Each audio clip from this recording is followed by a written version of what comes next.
नमस्कार बंधुरा आमी सुष्मिता चले एलाम आमार तोमार सबार रान्नाघरे एबं आमार पक्ष थेके सबाइके जानाई अनेक अनेक स्वागतम एबं अनेक भालोबासा। आशा करी तोमरा प्रत्येकेई अनेक भालो आछो एबं आमिओ खूबई भालो आछि। आगामी बुधबार शुभ महालया, सबाइके शुभ महालयार प्रीति ओ शुभेच्छा जानाई। एखन बृष्टिर दिन, चारिदिकेई प्राय अनेक जल हये गेछे। आमी जेखाने थाकी सेखाने सामने बिल आछे, সেখানেও কিন্তু অনেক জল হয়ে গেছে। সেখান থেকেই আজ সদ্য তুলে আনা হয়েছে শাপলা, যার আর এক নাম নাল।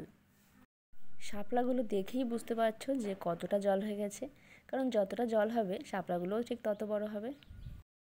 মহালয়ের দিন থেকে লক্ষ্মী পুজো পর্যন্ত শাপলা কিন্তু আমরা খাই না।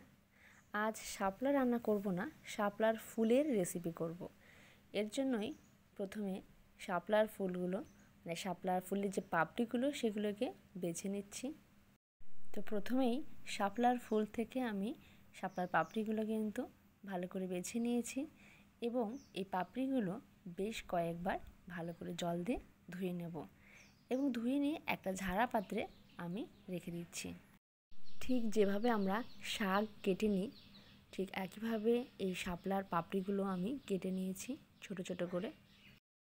এর মধ্যে প্রথমেই আমি দিয়ে দেব বেশ কিছুটা চালের গুঁড়ো, আর এতে দেব বেসন, এছাড়া দেব একটু হলুদ, আর দিয়ে দেবো স্বাদ মতো লবণ, আর লাগবে একটু কালো জিরে, আর দিচ্ছি একটু আদা এবং কাঁচা লঙ্কা।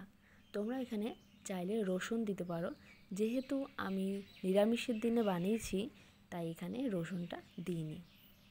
সমস্ত শুকনো উপকরণগুলো হাত দিয়ে একটু প্রথমে মিশিয়ে নিয়ে তারপরে অল্প অল্প জল দিয়ে আমি ভালো করে মাখিয়ে নিচ্ছি। মাখানোর পরে কিন্তু এটা অনেকটা কমে যায়। এটা আমার রেডি হয়ে গেছে বড়া তৈরি করার জন্য। এবার কড়াইতে তেল গরম করে ছোট ছোট করে আমি বড়াগুলো তৈরি করে নেব।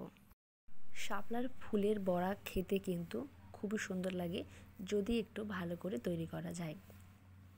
এতে কিন্তু ময়দাও দেওয়া যায়। ময়দা দিলে কিন্তু খুব বেশি দেওয়া যাবে না, বেসনও অল্প দিতে হবে এবং চালের গুঁড়োটা একটু বেশি দিলে বড়াগুলো খেতে খুব ভালো লাগে, মানে একটু মচমচে হয়। তো দেখো আমার কিন্তু শাপলার ফুলের বড়া রেডি হয়ে গেছে। বাকি যেগুলো আছে সেগুলো আমি একইভাবে ভেজে নিচ্ছি।